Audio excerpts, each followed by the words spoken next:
ఇప్పుడుండే అన్ని జబ్బులకి సంబంధించి బ్లడ్ టెస్ట్ ఏదో ఒకటి మనం ఫైండ్ ఔట్ చేయగలుగుతాం డిసీజ్ ఏంటనేది. హెచ్ఐవి ఫైండ్ ఔట్ చేయటానికి మనకి పర్ఫెక్ట్ టెస్ట్ అనేది ఏంటంటారు? రైట్. చాలా మంచి క్వెషన్ అండి. ఎందుకంటే చాలా మంది పేషెంట్లు ఫోను చేస్తుంటారు.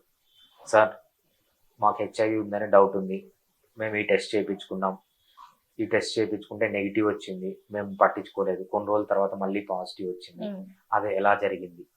లేకపోతే కొంతమంది ఏం చెప్తారంటే, సార్ మాకు హెచ్ఐవినే లేదు. ఆ టెస్ట్ చూస్తే మాకు పాజిటివ్ వచ్చింది. మేము హెచ్ఐవి ఉందనుకోని ఇన్ని రోజులు ట్రీట్మెంట్ తీసుకున్నాం. హ్మ్. ఇంకోరేంటంటే డైరెక్ట్ అడుగుతారు. 10 రకాల టెస్టులున్నాయి హెచ్ఐవికి. ఏ టెస్ట్ చేయించుకోవాలి? చాలా ఇంపార్టెంట్ క్వెషన్ అండి. ఎందుకంటే లిటరల్‌గా ఇది జనాలు ఫేస్ చేసే ప్రాబ్లమ్. హ్మ్. సో, హెచ్ఐవి అనే దానికి ఒక పర్టిక్యులర్ టెస్ట్ అంటూ ఉండదు. ఆ సిట్యుయేషన్‌ని బట్టి టెస్ట్ అనేది మారుతూ ఉంటుంది. బేసిక్ మనం కాన్సెప్ట్స్ చూసినప్పుడు మనము హెచ్ఐవిలో 3 రకాల టెస్టులు చేస్తామన్నమాట. ఒకటి యాంటీబాడీ డిటెక్షన్, యాంటీజెన్ డిటెక్షన్, ఇంకోటేంటంటే వైరల్ ఆర్ఎన్ఏ డిటెక్షన్. ఈ 3 టెస్టులు. సో, మనం హెచ్ఐవి టెస్టులు చూసుకుంటే కొన్ని వందల టెస్టులున్నాయి. వెస్టర్న్ బ్లాట్ అంటారు. లేకపోతే యాంటీజెన్ డిటెక్షన్ అంటారు. కొన్ని వందల రకాల టెస్టులు, ఎలీజా టెస్ట్ అంటారు. ఇష్టం వచ్చిన పేర్లుంటాయి. ఇవి ఏవైనా కూడా ఈ 3 కేటగిరీలకే వస్తాయన్నమాట. ఒకటి RNA detection, antibody detection, antigen detection. So, మనకు ఉన్న హెచ్ఐవి వందల టెస్టులు ఒక్కొక్క ల్యాబ్‌లో కొన్ని 5, 6 టెస్టులు ఉంటాయి. అట్లా ఒక 10 ల్యాబ్‌లో పోతే ఒక 50 రకాల డిఫరెంట్ టెస్టులు ఉంటాయి. అందరూ అసలు ల్యాబ్ వాళ్ళకే కన్‌ఫ్యూజన్ ఏం టెస్ట్ చేయాలని. సో, మనం సింపుల్‌గా దీన్ని డీకోడ్ చేయాలంటే ఈ 3 టెస్టులు. ఫస్ట్ ఆర్ఎన్ఏ టెస్ట్ అనేది చాలా సెన్సిటివ్.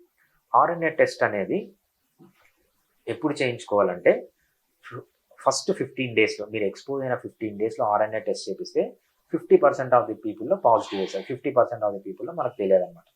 ఖచ్చితంగా ఎప్పుడు చేపియాలంటే 1 మంత్ దాటిన తర్వాత మనం ఆర్ఎన్ఏ టెస్ట్ చేపిస్తే 99.99% సక్సెస్ రేట్ ఉంటది. కరెక్ట్. ఉందా లేదా అని తెలిసిపోతుంది. అదేవిధంగా మనము యాంటీబాడీ టెస్ట్‌కి వచ్చినప్పుడు నెక్స్ట్ యాంటీజెన్ టెస్ట్ అంటామన్నమాట. యాంటీజెన్ టెస్ట్‌కి వచ్చినప్పుడు మనం 30 డేస్ టు 45 డేస్ మధ్యలో చేయాలి. అదేవిధంగా యాంటీబాడీ టెస్ట్‌కి వచ్చినప్పుడు 30 డేస్ టు 2 మంత్స్ లోపల చేపియాలన్నమాట. సో, ఆ పర్సన్‌ని బట్టి, ఆ పర్సన్ ఎంత వైరల్ లోడ్‌కి ఎక్స్‌పోజ్ అయినాడని బట్టి, ఎక్స్‌పోజ్ అయ్యి ఎన్ని రోజులైన దాన్ని బట్టి టెస్ట్ డిసైడ్ చేయాలి తప్పితే, కళ్ళు మూసుకొని ఒక ల్యాబ్‌కి పోయి నాకు హెచ్ఐవి టెస్ట్ చేయండి అనేది మంచిది కాదనమాట. సో, ఇది పాజిటివ్‌గా ఎఫెక్ట్ కావచ్చు, నెగెటివ్‌గా ఎఫెక్ట్ కావచ్చు. అందుకే ఎవ్వరికి పేషెంట్స్‌కి ప్రాబ్లమ్ ఉన్నా, ఇంత మాకు ఆలోచించాల్సిన అవసరం లేదు, ఇవన్నీ మాకు అర్థం కావట్లేదు అంటే ఏంటంటే, మంచి ఎక్స్‌పర్ట్ డాక్టర్‌కి ఫోన్ చేయండి. మీ కండిషన్ తీసుకుంటారాయన. కంప్లీట్‌గా తీసుకొని అసలు ఎప్పుడు ఎక్స్‌పోజ్ అయ్యావు. సో, వాళ్ళకి ఆప్షన్స్ ఇచ్చేస్తారు. సో, నువ్వు ఈ ల్యాబ్‌కెళ్ళి ఈ టెస్టే చేయించుకో. ఎందుకంటే ఇది 15 డేస్ అయింది, 1 మంత్ అయింది, 2 మంత్స్ అయింది, 1 ఇయర్ అయింది. ఈ టైంలో ఈ టెస్టే కరెక్ట్ అని వాళ్ళు చెప్తారు. ఆ టెస్ట్ చేయించుకుంటేనే వాళ్ళకి సక్సెస్‌ఫుల్ రిజల్ట్స్ వస్తాయి. హ్మ్. సో, లేదంటే మళ్ళీ షూటింగ్ ఇన్ ద బ్లైండ్ అన్నమాట. షూటింగ్ ఇన్ ద డార్క్ లాగే ఉంటది. వాళ్ళు ఏం టెస్ట్ చేస్తున్నారో వాళ్ళకి తెలీదు. వీళ్ళు ఏం చేపించుకుంటున్నారో వీళ్ళకి తెలీదు.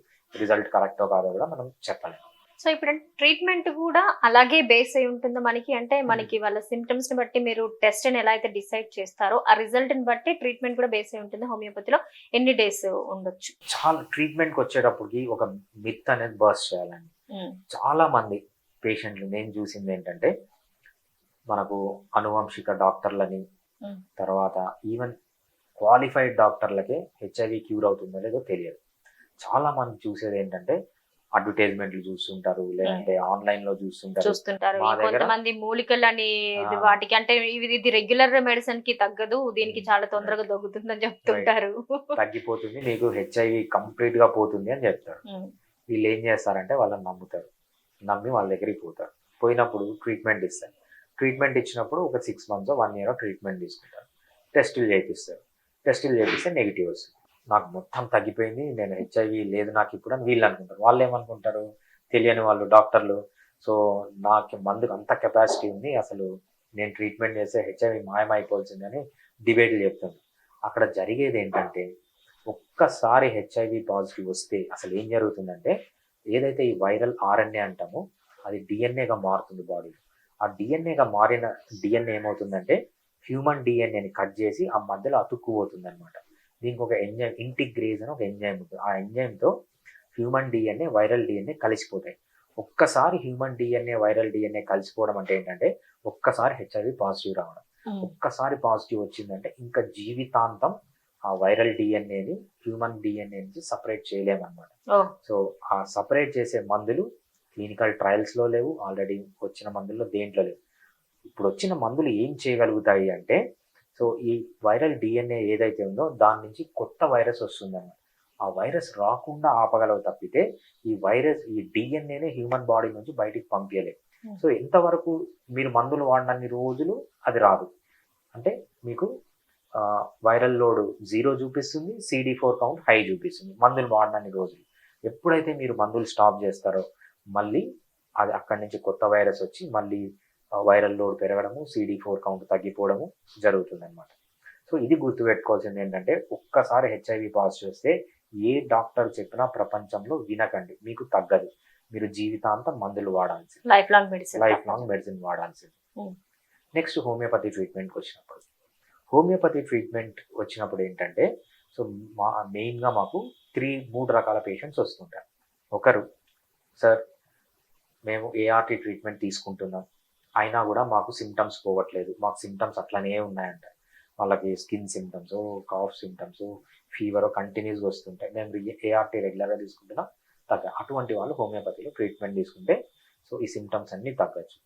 నెక్స్ట్ కేటగిరీ ఏంటంటే, సార్ మేము రెగ్యులర్గా ఏఆర్టీ ట్రీట్మెంట్ తీసుకుంటున్నాం, అయినా కూడా మాకు వైరల్ లోడ్ తగ్గట్లేదు, హోమియోపతిలో ఎక్సలెంట్ మందులు ఉన్నాయి, మీరు ఏఆర్టీ ట్రీట్మెంట్తో పాటు హోమియోపతి ట్రీట్మెంట్ తీసుకుంటే వైరల్ లోడ్ ఈజీగా తగ్గచ్చు. థర్డ్ కేటగిరీ ఉంటుంది. వీళ్ళు ఏం చేస్తారంటే, సార్ మేము రెగ్యులర్గా ఏఆర్టీ ట్రీట్మెంట్ తీసుకుంటున్నాం, అయినా కూడా మా CD4 కౌంట్ పెరగట్లేదు. అటువంటి వాళ్ళు కూడా హోమియోపతిలో తీసుకుంటే CD4 కౌంట్ అనేది ఈజీగా పెరుగుతుంది. నెక్స్ట్ ఇంకో కేటగిరీ ఉంటారు. వీళ్ళు ఏం చేస్తారంటే, సార్ మాకు అంతా బాగానే ఉంది కానీ మాకు హోమియోపతి ట్రీట్మెంట్ తీసుకోవాలి. హోమియోపతి ట్రీట్మెంట్ తీసుకోవాల అడ్వాంటేజ్ ఏంటంటే, సో వాళ్ళకి సైడ్ ఎఫెక్ట్స్ లేకుండా వాళ్ళ ఇమ్యూనిటీని పెంచచ్చు అనమాట. సో బేసిక్గా హెచ్ఐవి అంటేనే ఇమ్యూనో డెఫిషియన్సీ. సో ఆ డెఫిషియన్సీ లేకుండా వాళ్ళకి ఇమ్యూనిటీ పెంచి హోమియోపతి మందులు. సో ఇంకోటి ఏంటంటే, ఏఆర్టీతో పాటు తీసుకోవాలి. మన గవర్నమెంట్ రూల్స్ ప్రకారం ఏ హోమియోపతి డాక్టర్ కానీ ఎవ్వరు కానీ ఏఆర్టీ స్టాప్ చేసి మా మెడిసిన్ తీసుకోండి అని చెప్పకూడదు. అది గవర్నమెంట్ రూల్స్. చాలా మందికి తెలియక ఏం చేస్తారంటే, మీరు ఏ మెడిసిన్స్ వాడకండి, నా మెడిసిన్స్ వాడండి. నేను చాలా మంది హోమియోపతి డాక్టర్స్ని కూడా చూశాను. మొన్ననే ఒక కేసు వచ్చింది, ఆమెకి 60 years, చనిపోయింది. సో ఆమె 3 years ముందు ఒక హోమియోపతి డాక్టర్ దగ్గరికి వెళ్ళిందంట. వెళ్తే ఆయన ఏం చెప్పాడంటే, నా హోమియోపతి మందు ఒక్కటే వాడు, నువ్వు ఏఆర్టీ ట్రీట్మెంట్ వాడకు, నీకు తగ్గిపోతుంది. 3 years వాడిందామా. సో సడన్గా CD4 కౌంట్ తగ్గిపోయింది, వైరల్ లోడ్ పెరిగిపోయింది, వితిన్ 1 month కోమాలోకి వెళ్ళి చనిపోయింది.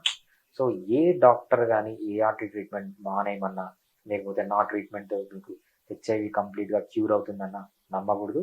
మీరు ఏ స్టేజ్లో ఉన్న, హెచ్ఐవి ఇనిషియల్ స్టేజ్లో ఉన్న, సో హోమియోపతి తీసుకుంటే చాలా ఎక్సలెంట్గా పనిచేస్తుంది.